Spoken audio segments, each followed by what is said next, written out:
Welcome to GV போக்கல்ஸ் channel. இந்த வீடியோவில் மைல்டாக ஹெல்த்தியாக ஒரு சிக்கன் பிரியாணி எப்படி செய்யறதுன்னு பார்க்கலாங்க. இதுக்கு 1.5 கிலோ பிராய்லர் சிக்கன் எடுத்துக்கோங்க. சிக்கனை 3 டைம்ஸ் நல்லா வாஷ் பண்ணி எடுத்துக்கோங்க.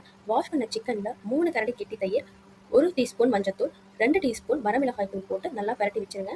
எல்லா பீசஸ்லையும் வந்து தயிர் மசாலாலாம் நல்லா படுற மாதிரி நல்லா பரட்டி வச்சிருங்க. அப்போ தான் மசாலா நல்லா இறங்கும். அது 1/2 மணி நேரம் ஊறட்டும்.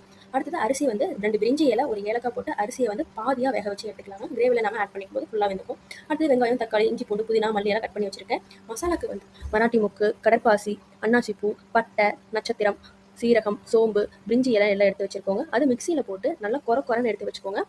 நம்மளுக்கு ரொம்ப வந்து பவுடராக வேணாம், குறைன்னு அரைச்சி எடுத்தாவே இந்த பிரியாணிக்கு போதுமானதாக இருக்கும். இப்போ அரிசி வந்து வெந்துட்டு இருக்குது. அது பாதி வெந்ததும் நம்ம ஆஃப் பண்ணி வச்சிடலாம்.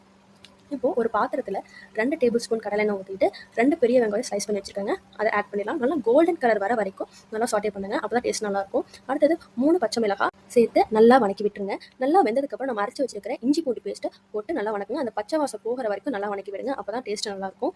நல்லா வணங்கினதுமே நம்ம கட் பண்ணி வச்சிருக்கிற 2 தக்காளியெல்லாம் ஸ்லைஸ் பண்ணி வச்சுருக்கோங்க. 2 தக்காளி ஆட் பண்ணிக்கோங்க. ஆட் பண்ணிவிட்டு அந்த தக்காளியோடைய பச்சை வாசனை போகிற வரைக்கும் நல்லா வணங்கட்டும்.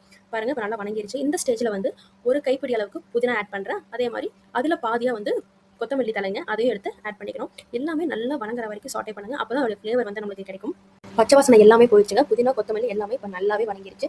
இந்த ஸ்டேஜில் தான் நாம ஊற வச்சிருக்கிற சிக்கனை எடுத்து ஆட் பண்ணிக்கலாம். எல்லாமே கலந்து வச்சிருக்கோம். நல்லா மசாலாவும் இறங்கிருக்கு சிக்கனில்.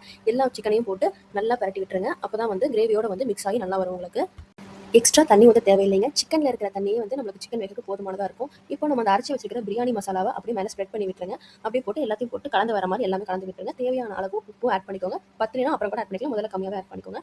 ஆட் பண்ணிவிட்டு எல்லாம் கலந்து விட்டுட்டு க்ளோஸ் பண்ணி வச்சிருங்க. இப்போ பார்த்தீங்க அப்படின்னா சிக்கன் ஓரளவுக்கு வெந்திருக்கும். சிக்கன்லேயே உங்களுக்கு இந்த தண்ணி பிரிஞ்சு வரது பார்த்தாலே உங்களுக்கு தெரிஞ்சிருக்குங்க. தண்ணி வேகிற அளவுக்கு வந்து நமக்கு தண்ணி போதுமானதாக தான் இருக்குது. இதுவே போதும். இப்போ வந்து நம்ம பாதியாக வேக வச்சிருக்கிற அந்த அரிசி எடுத்து நம்ம அந்த கிரேவியில் வந்து மிக்ஸ் பண்ணிக்கலாம். இல்லை கொஞ்சம் கொஞ்சமாக ஆட் பண்ணுங்கள். நல்லா ஸ்ப்ரெட் பண்ணி விட்டுட்டு கிரேவிக்குள்ளே வந்து கலந்து வர மாதிரி எல்லாமே கலந்து விட்டு க்ளோஸ் பண்ணி வச்சிருங்க. 15 மினிட்ஸ் அப்படியே வேகட்டும். சாதம் நல்லா வெந்ததுக்கு அப்புறமா வந்து மறுபடியும் ஓப்பன் பண்ணி கிளறி விட்டுருங்க. அதுக்கப்புறம் பார்த்தீங்கன்னா நம்ம 2 டேபிள் ஸ்பூன் நெய் எடுத்துருக்கோங்க. அதை வந்து அப்படியே சாதத்தோட ஓரமாக ஊற்றிடுங்க. அப்போ தான் வந்து அந்த நெய் நல்லா இறங்கும், ஃப்ளேவரும் நம்மளுக்கு கிடைக்கும். அடுத்தது வந்து ஆனியன் பொடிசாக நறுக்கி வச்சதை ஃப்ரை பண்ணி வச்சிருக்கோங்க. அதை மேலே டாப்பிங் பண்ணிவிட்டு மூடி வச்சிடலாம். ஒரு 15 மினிட்ஸ் அப்படியே சிம்லேயே வந்து வேக வைக்கலாங்க. அவ்வளோதான், சூப்பரான பிரியாணி ரெடிங்க. நீங்கள் இதை ட்ரை பண்ணி பார்த்துட்டு எப்படி இருக்குன்னு கமெண்ட்டில் சொல்லுங்கள்.